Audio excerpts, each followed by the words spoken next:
Well, just a week after the city of Spokane put down jagged rocks to discourage people hanging out under the I-90 overpass, Spokane City Council President says it was all a mistake.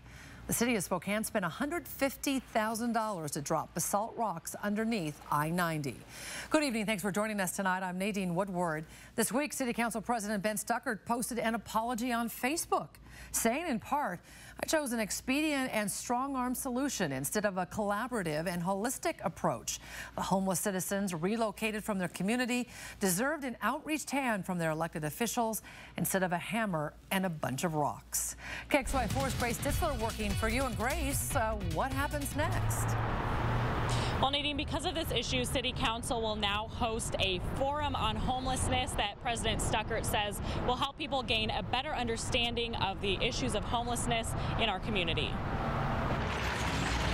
The response from the community to these rocks has been controversial and mixed.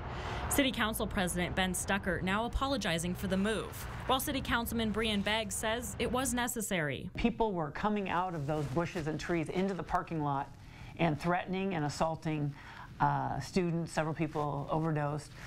We don't know whether those people were homeless or not, but it was just a dangerous situation. Beggs says it's an issue of how the project was presented to the community. So between the safety issues and the sanitary issues, that's why we changed the design there. But it was not a message to get rid of homeless people or make them unwelcome, just the opposite in the city. Stuckart was not available to do an on-camera interview today, but he and Beggs both tell me a long-term solution is more permanent housing. Really, there's a lot of talk in the community and in the media about it, and we just want to use all that energy and direct it to some positive solutions. Spokane Public Schools is one of the community partners that has been involved with the city to try to make the area around Lewis and Clark High School safer for students and staff. It's a difficult situation, obviously, and it's a much larger issue. In the school district, our main concern is safety and security of our students and our staff. The district adds it's committed to working with the city to end homelessness. And I think that that's what President Stuckart wants to do. I think he wants to bring everybody to the table again and say,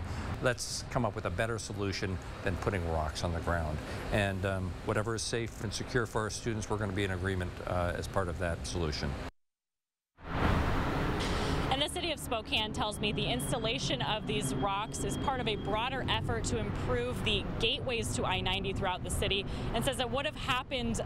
It would have happened anyway if, but they, it was moved up quickly because of the escalating impacts on Lewis and Clark and the community. The city says it has invested $2 million in the last 18 months in temporary housing and resources for our city's homeless. Reporting live in downtown Spokane, Grace Ditzler, KXLY4 News. Thank you, Grace.